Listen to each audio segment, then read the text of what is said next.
കൗമാര കലാമേള ഇങ്ങനെ ഗംഭീരമായിട്ട് മുന്നേറുമ്പോൾ നമുക്കൊപ്പം ചേരുന്നത് രണ്ട് അതിഥികളാണ്. വ്യത്യസ്തരായിട്ടുള്ള രണ്ടുപേരാണ്. അവർ രാവിലെ വടക്കുന്നാഥനെ കണ്ട് തൊഴുതതിന് ശേഷം ഈ കലാമാമാങ്കം കാണാൻ വേണ്ടി വന്നതാണ്. അമ്മയുടെ വീട് എവിടെയാണ്?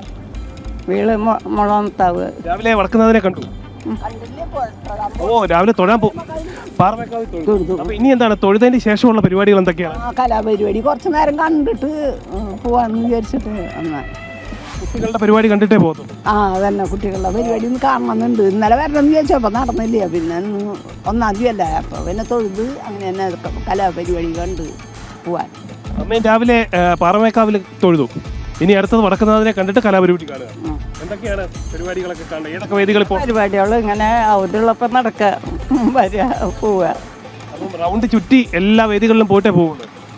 അമ്മയ്ക്ക് എത്ര വയസ്സുണ്ട്? 87 വയസ്സ്.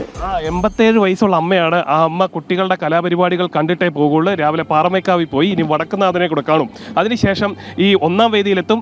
ഈ റൗണ്ടിൽ ഏതൊക്കെ വേദികൾ പ്രവർത്തിക്കുന്നുണ്ടോ അവിടെ എല്ലാം പോയിട്ട് കലാപരിപാടി കാണും അല്ലേ? കാണും. ഈ പൂരത്തിനൊക്കെ പങ്കെടുക്കാറുണ്ടോ? തൃശ്ശൂർ പൂരത്തിലൊക്കെ വരാറുണ്ടോ? വരാറില്ല. അപ്പൊ പൂരത്തിൽ പങ്കെടുക്കാറില്ല. അത് ശാരീരികമായിട്ടുള്ള അവശതകളൊക്കെ ഉണ്ട്. എന്നാൽ ഈ കലാമാമാങ്കം കണ്ടിട്ടേ പോകുമ്പോഴെന്നാണ് അമ്മയും. നേരത്തേക്ക് വരുവായിരുന്നു. കുറെ കൊല്ലായി വന്നിട്ട് മുമ്പ് വന്നു നടന്നു. ഇപ്പൊ വയ്യാണ്ടാക്കി അതിൽ തിരക്കുമല്ലേ, അപ്പൊ വരാണ്ടായി. പിന്നെ അമ്മയുടെ പേരെന്താണ്? എൻ്റെ പേര് സുമ. അമ്മയുടെ തങ്ക.